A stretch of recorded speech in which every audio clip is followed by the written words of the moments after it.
ये चैप्टर 2 का पार्ट 3 रहने वाला है। इसमें हम पढ़ने वाले हैं मैक्रो मॉडल्स। ठीक है, macro models for the future planning, कि हमें फ्यूचर प्लानिंग के लिए क्या हमें एनालिसिस और कैसे मतलब क्या क्या चीज़ें करनी चाहिए। तो उसके लिए ना कुछ एनालिसिस मॉडल्स हैं यहाँ पर हमारे, तो वो क्या क्या हैं वो देखने हैं। एक है हमारे पेस्टर एनालिसिस। पेस्टर एनालिसिस कहता है कि भैया हमें एनालिसिस करना है तो अपने सारे फैक्टर्स का करना है। उसमें है PESTER। ये ना एक हमारा शॉर्ट फॉर्म है किसका, पॉलिटिकल का, इकोनॉमिक का, सोशल का, टेक्नोलॉजिकल का, एनवायरमेंटल का और लीगल का। वही पेस्टल से आ गया। तो हमें सबका एनालिसिस करना होता है कुछ भी अगर फ्यूचर में प्लानिंग करने के लिए। ठीक है, सेकंड आ जाता है स्वॉट एनालिसिस। ये तो हमें पता ही है कि भैया हमें अपने स्ट्रेंथ, वीकनेस, अपॉर्चुनिटीज़ और थ्रेट्स की एनालिसिस करनी पड़ती है, तभी हम एक अच्छी, इफेक्टिव और एफिशिएंटली प्लानिंग कर सकते हैं। उसके बाद आ जाता है जेई मैकिन्से मैट्रिक्स। तो ये क्या होता है, जनरली 9 बॉक्सेस के लिए होता है, मतलब इसमें जो इसका पैटर्न होता है 9 बॉक्सेस का होता है। तो आप एक तरीके से एक पॉइंटर से याद कर लो, जिससे आपको जल्दी से ये चीज़ याद हो जाए और आप अच्छे से अपने वर्ड्स में से अच्छे खासा एक्सप्लेन कर सको।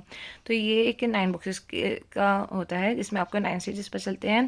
दिस इज़ टू वेदर कि आपको अपने बिजनेस में और इन्वेस्टमेंट करनी चाहिए या नहीं करनी चाहिए, अपने रिसोर्सेज लगाने चाहिए नहीं लगाने चाहिए, उसकी आप लिए आपको ये हेल्प करता है एनालिसिस करने में। ठीक है, तो depicts whether the corporation should harvest, invest and divest. ठीक है, तो इसमें आ जाता है कि this tells the comparison with industry attractiveness and the competitive strategy, कि भैया आपकी कितनी कम्पिटिटिव स्ट्रैटेजी या कहते हैं आपकी कैपेसिटी या कम्पिटिटिव स्ट्रैटेजी कैपेसिटी है, और क्या इंडस्ट्री की अट्रैक्टिवनेस है। इंडस्ट्री की अट्रैक्टिवनेस का मतलब एक तरीके से हम समझ सकते हैं कि आप कितने कि अभी मार्केट में कितना स्कोप है कि आप उससे प्रॉफिट बना सकते हैं। तो सब चीज़ों को एनालाइज करके ये वाला मैट्रिक्स आपको बताता है कि whether you should keep continuing spendings in your business और नॉट। ठीक है, तो अब हम ऐसे ही आ जाते हैं इसमें इंडस्ट्री अट्रैक्टिवनेस। ठीक है, आप इसकी टेंशन मत करना, ये MC मैकेंजी वाला जो है ये हम 5th चैप्टर में पूरा डिटेल में कवर करेंगे। अभी के लिए हम इसको इतना ही कंप्लीट देख लेते हैं। सेकंड आ जाता है इंडस्ट्री अट्रैक्टिवनेस। वही मैंने आपको जो बताया था, it's sales how the easily business unit can generate the profit in the sector, कि भाई कितना ईजिली वो प्रॉफिट जनरेट उसमें से कर सकता है। कंपेरेटिव स्ट्रेंथ में आ जाता है market share, growth potential and brand recognition, कि भैया आपके अंदर कितनी स्ट्रेंथ है, आपकी कितना आप लड़ाई कर सकते हो मार्केट में रह करके, कि आपका कितना मार्केट शेयर है, कितनी आपकी ग्रोथ पोटेंशियल, मतलब आप कितनी इन्वेस्टमेंट कर सकते हो, ये सब चीज़ें इसमें मैटर करती हैं। और कितनी आपकी ब्रांड रिकग्निशन, आपकी ब्रांड की कितनी वैल्यू है, कितना लोग आपके ब्रांड को जानते हैं, समझते हैं। ठीक है, उसके बाद आ जाता है सेगमेंटेशन एनालिसिस। सेगमेंटेशन एनालिसिस में आ जाता है कि भाई आपको क्या क्या क्या करना चाहिए। सेगमेंटेशन एनालिसिस हो जाता है कि आप सेगमेंट वाइज एनालिसिस कर रहे हो। आप पहले क्या करोगे, आइडेंटिफाई द डिस्टिंक्ट ऑडियंस। आप एक डिफरेंट ही मार्केट ऑडियंस सेलेक्ट करोगे, कि आपने अगर बच्चे करने तो बच्चे आप अब देखोगे कि हाँ भाई मेरे को बच्चों की मार्केट चाहिए, मुझे जवानों की मार्केट चाहिए तो मेरे को जवानों की मार्केट चाहिए। हाँ, मैं कोई ऐसा प्रोडक्ट देने वाला हूँ जो सिर्फ और सिर्फ यूथ पसंद करेगा, बच्चे और बूढ़े नहीं पसंद करेंगे। या मैं कोई दवाइयों वगैरह ऐसी कोई चीज़ें देख रहा हूँ जो सिर्फ और सिर्फ जो सीनियर सिटीजन्स हैं वही पसंद करेंगे, और बच्चे या यूथ जो है वो पसंद नहीं करेगा। तो ये सब चीज़ें के लिए आपको पहले क्या करना पड़ता है, identify the distinct audience groups. Second आ जाता है creating the most successful strategies. आपको अपनी स्ट्रेटजीज बनानी है। ठीक है, उसके बाद देन एंगेजिंग दोस्त। अब जब अगर आपने स्ट्रेटजीज बना ली, सब कुछ और ऑडियंस भी कैटर कर ली, अब आपको इन दोनों को एंगेज करके अपना आगे फर्दर बिजनेस जो है कंटिन्यू करना है। तो अब इसमें आ जाता है 2 तरीके से आपके सेगमेंटेशन हो सकते हैं, आइदर विद कस्टमर सेगमेंटेशन और मार्केट सेगमेंटेशन। कस्टमर सेगमेंटेशन में आ जाता है कि आपको कस्टमर से वो जो है ना एक पर्टिकुलर आपको क्या कहते हैं टाइप की कस्टमर्स चाहिए। जो आपने चीज़ें बनाई हैं वो पर्टिकुलर टाइप की कस्टमर्स को चाहिए, पसंद आएंगी। ठीक है, तो हो सकता है इंटरेस्ट, कहते हैं reasons wise, livings wise, likings wise, ये आ जाता है कस्टमर्स का।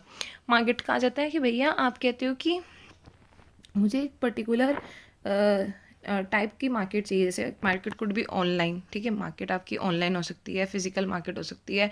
ठीक है, आपकी कोई पर्टिकुलर पॉपुलेशन में आप कहते हो कि नहीं मेरे को अपनी मार्केट वहाँ पे सेटअप करनी है। This could be very with the quality of the people and the population, ठीक है।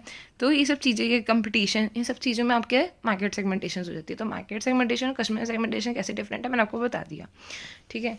उसके बाद यहाँ पे आ जाता है सेकंड टॉपिक आ जाता है हमारे इसी चैप्टर का, स्ट्रैटेजिक ग्रुप, ठीक है। तो स्ट्रैटेजिक ग्रुप है, this is the specific industry, ठीक है। एक स्पेसिफिक इंडस्ट्री होती है that employs the similar business model और the set of the strategies, मतलब जिसमें हमारे सारे सेट ऑफ द स्ट्रेटजीज आ जाते हैं for the similar business models, ठीक है। So this whole group refer to as strategic group. मतलब एक तरीके से अगर टाटा ग्रुप और जैसे या सारी गाड़ियों के जो भी ब्रांड्स हैं उन सबका अगर मैं एक ग्रुप बना दूँ तो उसको मैं स्ट्रैटेजिक ग्रुप कह सकती हूँ, ठीक है। जोमेटो या स्विगी का अगर मैं एक या ऐसे ही जो भी हमारे ये थे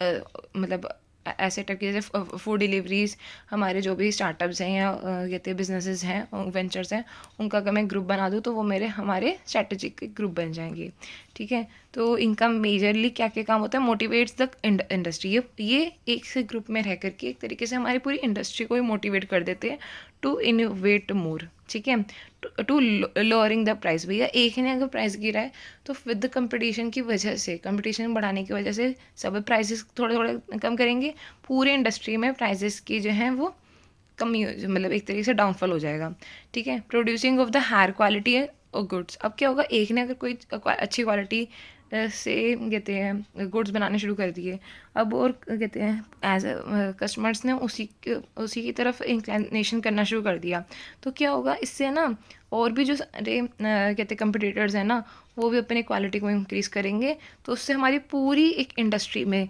हमारे जो सारे ही क्वालिटी ऑफ द गुड्स हैं वो गुड हो जाएंगी, ठीक है। Offering the assistance to the industry, ये जो होते हैं ये असिस्टेंस प्रोवाइड करते हैं इंडस्ट्री में।